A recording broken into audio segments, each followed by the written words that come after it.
Diesel 31 रुपये 5 पैसे, petrol 5 रुपये 44 पैसे फी लीटर महंगा। डीजल की नवी कीमत 354 रुपये 35 पैसे फी लीटर मुकर्रर। फी लीटर पेट्रोल 316 रुपये 15 पैसे दा हो गया। कीमत आज तो 20 जुलाई लिए मुकर्रर कीतियां गई ने। पेट्रोल ते डीजल महंगा होगा या सस्ता, फैसला रोज़ होगा। वजीर पेट्रोलियम अली परवेज मलिक ने आख्या आलमी मंडी में तेल महंगा हो रहा है। वज़ीर आज़म तो पुछे बगैर रोजाना पेट्रोलियम कीमत रद्दो बदल किया जाएगा। वफाकी वज़ीर इत्तलात अताउल्लाह तारड़ ने आख्या अज नहीं तो कल सानू इलैक्ट्रिक गड्डियां वल जाना होगा।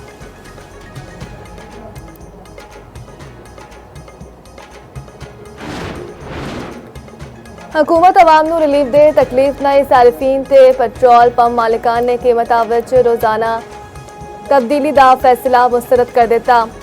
हुकूमती पॉलिसी उत्ते अवाम सीख पा आख्या महंगाई के दौर विच गुजारा करना मुश्किल हो गया है। फैसला फौरी तौर पर वापस लिया जाए। पेट्रोल पंप ओनर एसोसिएशन ते ऑयल मार्केटिंग एसोसिएशन ने भी हुकूमती पॉलिसी मुस्तरद कर दी। हुकूमत तो पॉलिसी उत्ते नज़रसानी का मुतालबा Pakistan mini Mazda goods transport association ने करार में 10% इजाफा कर दिता।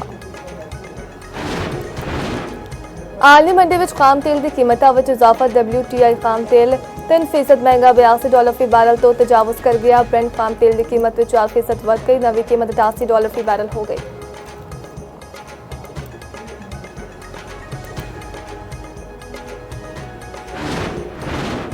अमरीका का ईरान उत्ते मुसलसल 7वीं रात बमबारी मुकम्मल करन दा ऐलान। ईरानी शहर एवाज ते मिसाइल हमला। यस ते सीरकुश धमाके। ईरानी मीडिया के मुताबिक वस्ती ईरान के शहर यस विच 5 धमाके सुने गए। तास हमले विच 15 बास 20 धमाकिया नाल गूंज उठा। जनूबी ईरान विच 6 पुलां नूं निशाना बनाया गया। कई सूबिया के शहरी इंफ्रास्ट्रक्चर उत्ते हमले किए गए। हमले विच 8 शहरी शहीद भी जख्मी हो गए। सेंटकॉम के मुताबिक हमले का मकसद ईरानी अस्करी सलाहियत को कमजोर करना है। दूजे पासे ट्रंप निजामिया ने दर्जना रिफ्यूलिंग तैयारे इसराइल भेज दिते।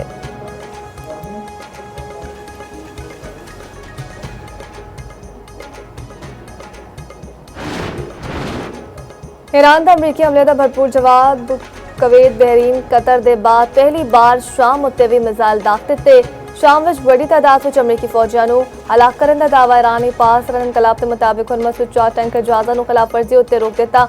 4 जहाज़ां नूं मिसाइल ते ड्रोन्स के ऑपरेशन तो रोकया गया। हुरमस तेल बरदार 2 टैंकर विच धमाके। एक अग भड़क उठी। ईरान का शुमाली बहरे हिंद विच अमरीकी बहरी जहाज़ उत्ते भी क्रूज मिसाइल हमला। पास रन इनकलाब ने अमरीकी बहरी जहाज़ की तस्वीर भी जारी कर दी।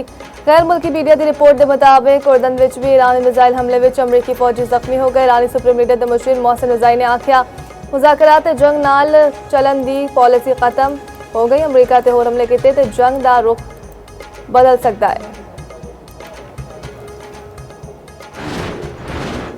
सऊदी अरब पाकिस्तान की रेड लाइन है। सऊदी अरब उत्ते हमला पाकिस्तान उत्ते तस्वर किया जाएगा। पाकिस्तान के आला सतह उत्ते ईरान नूं मुतल्ला कर दिता। खबर एजेंसी नाल गलबात विच पाकिस्तानी अहदेदार ने आख्या कि यह पैगाम वाज़ अल्फाज विच दिता गया। अगर हौसिया ने हमले वधाए तो पाकिस्तान अपने दिफाई मुआहदे के तहत सऊदी अरब की मदद लई अमली इकदामात उत्ते मजबूर हो सकता है।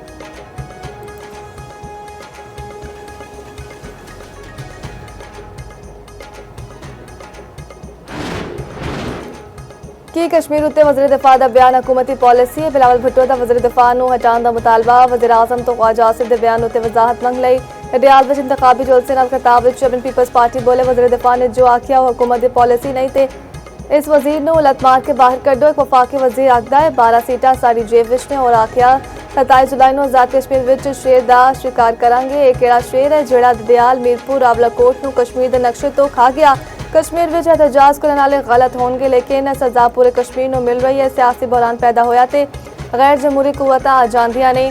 कश्मीर का फैसला इस्लामाबाद की जेब विच नहीं कश्मीरिया के हथ विच है।